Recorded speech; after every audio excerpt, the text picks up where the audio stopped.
ఇప్పుడు మరో కొత్త క్షిపణి అయితే డిఆర్డిఓ ప్రవేశపెట్టనుంది. ఈ ఆల్రెడీ విజయవంతమైపోయి ఈ క్షిపణులు అయితే డిఆర్డిఓ తయారు చేసింది.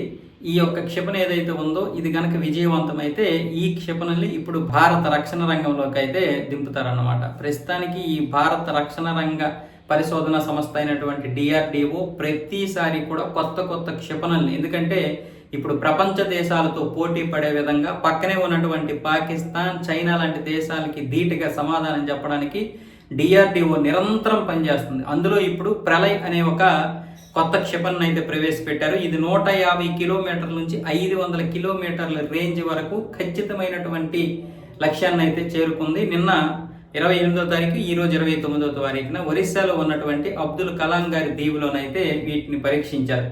అంటే వీటి అత్యధిక రేంజ్ ఎంత, అత్యల్ప రేంజ్ ఎంత. అత్యల్ప రేంజ్ 150 కిలోమీటర్లు, అత్యధిక రేంజ్ 500 కిలోమీటర్లు. ఇవి 350 కిలోల నుంచి 700 కిలోల వరకు వార్ హెడ్లను అయితే మోసుకెళ్ళగలవు. ఇవి ప్రస్తుతానికైతే వాయుసేనకైతే అందించనున్నారు. నేరుగా వీటిని అయితే ఇప్పుడు వాయుసేనకి ఇచ్చేస్తారు. ఎందుకంటే ఆల్రెడీ ఇవి బహిరంగంగా వీటిని విజయవంతం చేశారు కాబట్టి ఇవి కూడా త్వరలో ఎయిర్ ఫోర్స్లోకి అయితే వెళ్తాయి.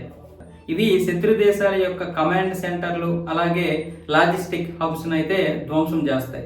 కాబట్టి ఇప్పుడు కొత్తగా ఈ క్షిపణుల్ని ప్రవేశపెట్టి మొన్న కూడా కర్నూలులో ప్రవేశపెట్టినటువంటి క్షిపణి కూడా సక్సెస్ అయింది.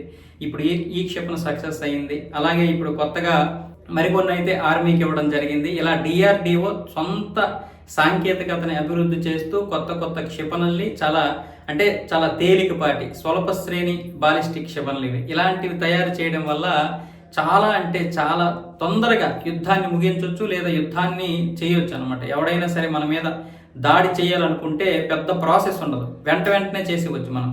దీనివల్ల సైన్యం కూడా పెద్దగా స్ట్రెయిన్ అవ్వదు. కాబట్టి ఇలాంటి వాటిని కూడా తయారు చేసి ఇవ్వడం వల్ల ఇప్పుడు భారత రక్షణ వ్యవస్థ అయితే చాలా ముందుకెళ్తుంది. అమెరికా, రష్యా, చైనా ఉందో ఇప్పుడు వాటి సరసన మనం కూడా చేరే అవకాశాలు అయితే ఖచ్చితంగా కనిపిస్తున్నాయి. 2035 నాటికి ఇప్పుడు ఈ B-2 బాంబర్లు ఉన్నాయి కదా, ఇప్పుడు అలాంటివి కూడా తయారు చేయడానికి భారత ప్రభుత్వం డిఆర్డిఓ అయితే చాలా వరకు కసరత్తులు చేస్తున్నాయి.